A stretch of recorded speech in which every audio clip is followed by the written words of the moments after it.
Hi, I'm Kara Martin, and this is my Nottingham High School case study.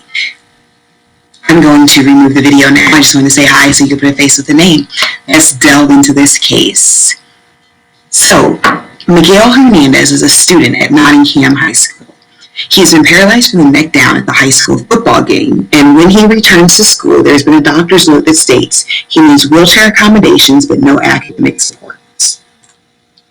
It will be important to remember throughout this case that Miguel and his family have three big things weighing on their shoulder. They have an injury that needs immediate attention. They have to accept the current and future reality of Miguel. And then they will have to redefine what success means for Miguel as he leaves high school, what are his post-secondary plans, and what's life going to be like for him as an adult. The problem statement currently is that Miguel Hernandez's schedule has been changed to accommodate his wheelchair in my school. This has placed him in an alternate science course on the first floor. Let's look a little deeper at this. Miguel's been paralyzed. We have a doctor's note. The parents have been in contact with us as a school, and his schedule has been changed. The changes, though, have led to a new science course that's less rigorous. And because my building is not accessible by all students, his schedule has needed to be changed. So there's some ethical issues at hand. Miguel's been moved from a science prep class and is no longer part of our science prep program. And doctors have stated there are no academic concerns from his injury. So should a student be removed from a more rigorous course because of physical accessibility? Let's look at the people, places, and programs that are in place. What we know about the people. Ms. Martin, I'm the administrator. I'm a first-year administrator. I've had 3 years of instructional coaching experience and 10 years of secondary special education experience. And the Hernandez family now wants to meet with me after he's shown up to school with his schedule change. Ms. Guzman is a counselor. She's been discussing with Mr. and Mrs. Hernandez the return plan for Miguel, and she has known about his wheelchair needs. The Hernandez family moved to our city for our football program. They have 4 sons. Miguel's one of the 4 sons, and he's paralyzed now. And they have said that he's needed love and supports. And they've put them in place as he's participated in a rehab program. What we still need to know, though, in my building, what is our homebound policy, homebound instructional policy for the district? And who else is on a safety plan in my building? I also need to know the number of years of Ms. Guzman's experience as a counselor. And the Hernandez family, what are their previous school enrollment and needs? And what are the current grades of Miguel in his classes? When we look at the place, Nottingham High School, there are some things we know and some things we still need to know. My school is known for its football reputation and its academic reputation, and we are in the city of Dover. But we need to know more about the curriculum and resources that are in place at Nottingham High School, and what is our experience with students with disabilities. And then there are some things we still need to know about the actual programs at Nottingham High School, and it relates back to those same things. What is the curriculum in place, and what are the experiences of our programs, the college prep program, the football program, of students with disabilities? Because his disability will not only impact his academic success, but his extracurricular opportunities too.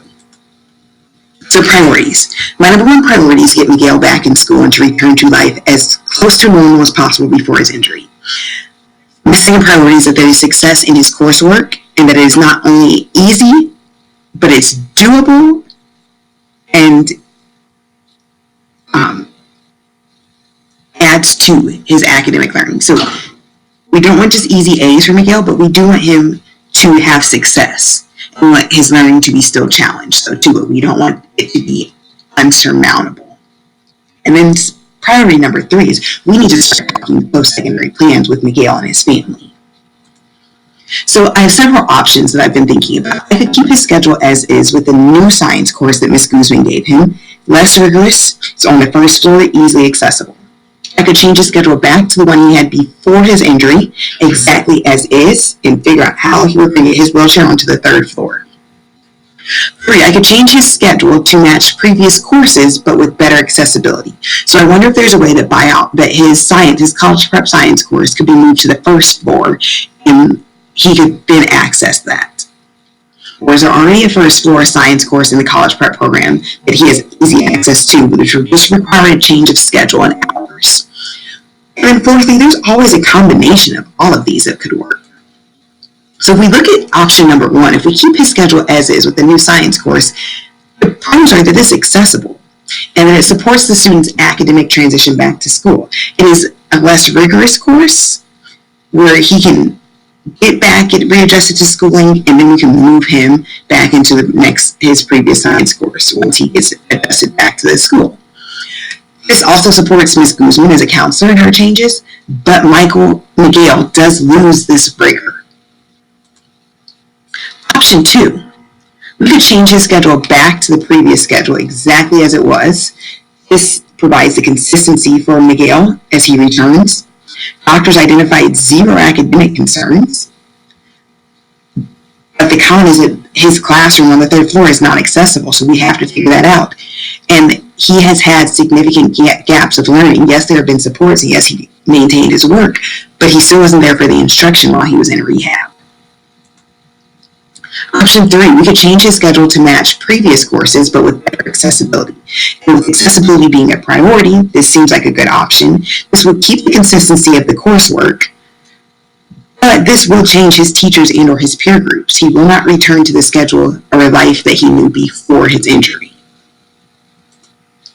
Then option 4, if we combine some of these, Miguel returns to school, we ensure that he has the supports he needs to be successful, and then we'll just have to continuously reevaluate our plans. So here's the pro and cons in a different kind of chart, so we can see my option evaluation. And here's what I actually chose. I chose option 4, a combination of all the plans, where he is with his previous schedule, exactly, A1 when he returns, but with better accessibility. I'm going to ensure that he has the supports for his academic transition, and we're going to continuously reevaluate our plans. So if we look at implementing my plan, Miguel's schedule, teachers, courses, and peers stays the same. My room locations, though, may change. So I may have to work with the teacher to get his college prep science course during 3rd hour down onto that 1st floor. There's already a science class on the 1st floor.